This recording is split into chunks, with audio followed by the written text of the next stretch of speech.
Firstly, it's not just a piece of clothing. Each part represents something. These 5 buttons right here down the front represent the 5 pillars of Islam. Shahada, the Muslim profession of faith. Salat, prayers 5 times each day. Zakat, charity to benefit the poor and the needy. Puasa, fasting during the month of Ramadan. And Hajj, the Muslim pilgrimage to Mecca. However, when you see a single button on another version of the Baju, it represents Islamic Tawhid or oneness of God. Each Baju pocket respectively represents Islam, faith, and Ihsan, which means perfection. Sampin, a piece of woven cloth, is usually tied around the waist of the wearer of the Baju Melayu. The cloth also has a deeper meaning, in that it may represent your relationship status.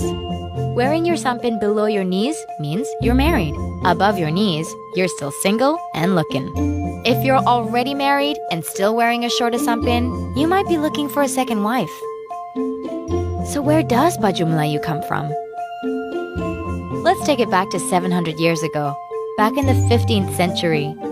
Sultan Muhammad Shah, a royal member of the state of Malacca, had many philosophies on the topic of fashion. The Sultan wanted an attire to be worn specifically for royal families and dignitaries to stand out when they meet the king and queen. You might remember that way back then, Malacca was the center of trade, with a constant flow of traders from all over the world. The inspiration for the shirt actually came from the Egyptians, who wore a loose cotton shirt called the jalabia, also known as the juba. The bottom can be the traditional sarong, or pants which were a Turkish influence.